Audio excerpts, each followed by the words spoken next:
founder of Elite Coaching. And Elite Coaching is the most powerful chiropractic and self-empowerment system in the profession today.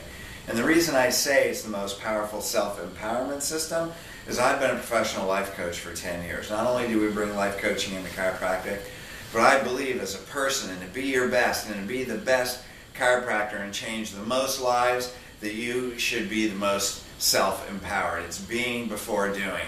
When we raise our being, when we release our limiting thoughts and beliefs, your ability to empower the lives of other people is so much higher, and I believe that you deserve that. In Elite Coaching, we tell you, bring us your limiting thoughts, limiting beliefs, and barriers, and we will show you results. So what we're going to do is every month, we're going to give you life coaching tips to help you get beyond limited thinking and limited barriers. Even those people that function at very high levels. Is there an area where you could release that ceiling a little bit more to be a better coach and a better parent, husband, spouse, whatever you're going to do in life to be able to be your best? Well, I believe that you deserve it.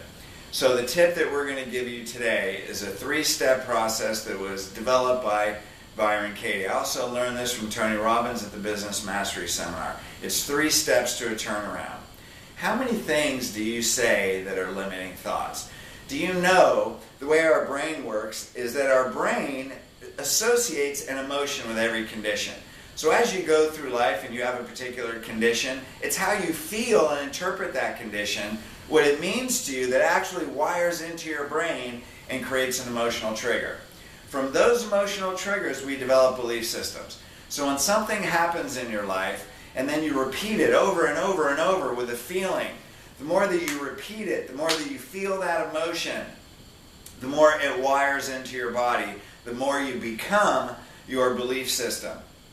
So, in other words, if you had a bad breakup or someone cheated on you, and you make generalizations, there's 2 types of belief systems: general beliefs and then conditional beliefs. General beliefs would be, all men are cheaters, or something like that. It could be a racist statement, or all criminals steal, or those may not be appropriate, but those are general beliefs. Conditional beliefs are, if this happens, then that.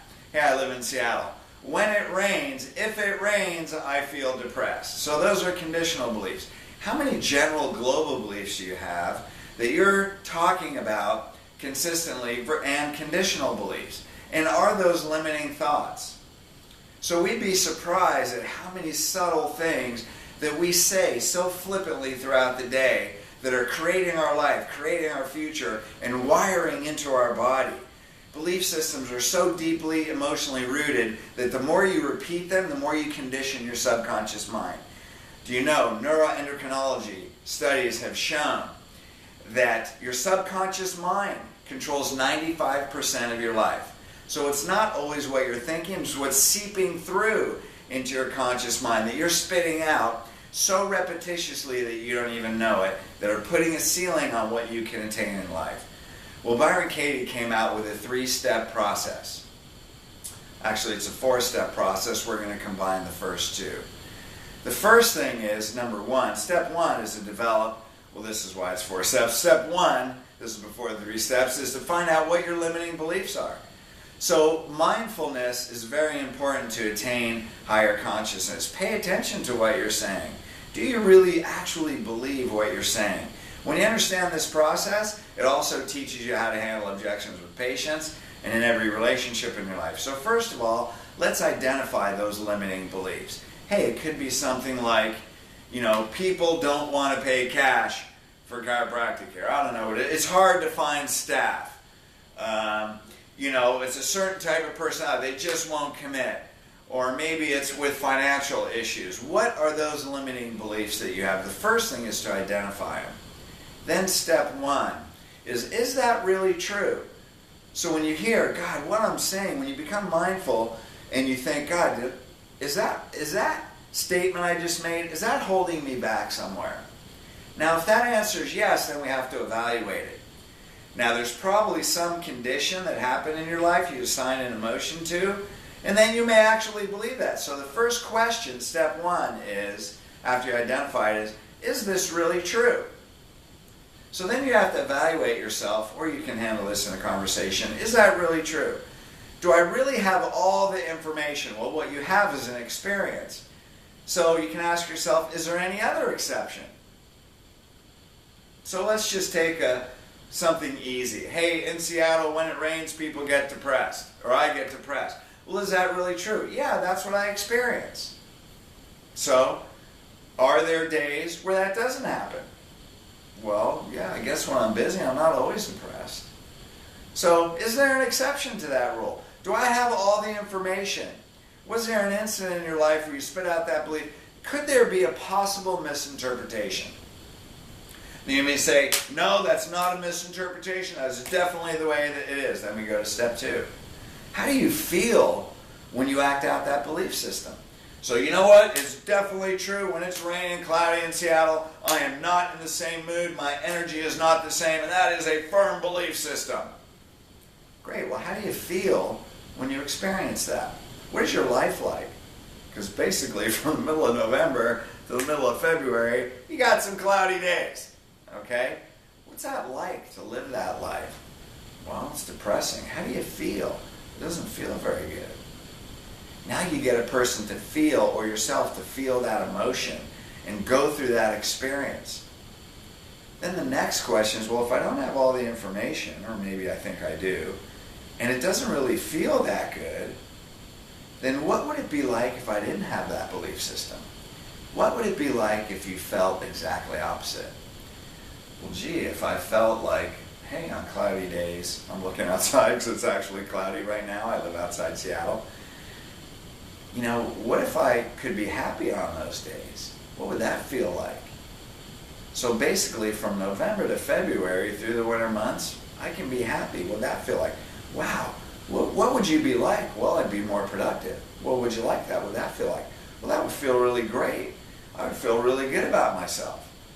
Hey, you know, then my business or my practice through the holidays wouldn't drop, or, you know, through the, well, you know, it's raining, we have all these storms and people just won't show up, or whatever belief system that is. How would you feel if you didn't have that? Well, God, I'd feel more productive. I'd feel great. You know, and then all of a sudden, you have yourself or a person you're working with start associating good emotions, better emotions, more optimal emotions with conditions. Now what we have to do is we got to anchor that in. That's NLP. We got to anchor it. So the way we anchor it, 2 ways. Number 1, we have to do affirmations. This is the last step. Then we're going to say, let's say exactly opposite. So we can say, you know, on cloudy days, I feel great. I feel more productive. See, the brain is also a proprioceptive organ. So when you touch yourself and move and you affirm out loud, I'm driving this into my nervous system. I'm literally rewiring my brain. This is called an incantation. This is big in NLP. Tony Robbins uses this as a big tool to help retrain your body and get beyond limiting beliefs. So you say, I am productive on cloudy days. The weather doesn't matter to me. I find my happiness from inside me. And you take these limiting beliefs and you change the wording around. You word it to the antithesis of the limiting belief. You create emotion. I snap my fingers. My time is right now. In the winter, I am most productive in the winter. Winter is my season. My success happens right now. My mood is dependent on how I feel. Notice I touch my body. I create motion. Notice what that does in my tone. It changes and resets my nervous system. Now I can rewire my subconscious mind. With repetition and conditioning, I can take a limiting belief and I can smash it. I can release it. I can let it go.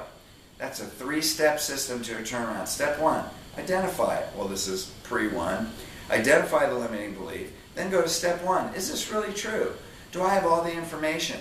Could there possibly be a misinterpretation, or another example, a counterexample? Step 2, how do I feel when I experience this? What am I actually like? Who am I becoming with that experience? The next thing is, if that didn't exist, or I thought differently, who would I become then? What would life experience be like? What would my belief system be like? And how would it, most importantly, how would I feel? How you feel determines how you live. The meaning determines how you feel, determines your state, and how you live. Then let's create an incantation. Let's create an affirmation of the antithesis of that. Say, I am. Right? Touch your body, make a motion, feel it in your body, and then condition it with repetition. And then every time you get out of that state, you go into that old belief system. Then you identify, you're mindful. Mindfulness rewires your brain. Neuroplasticity on mindfulness.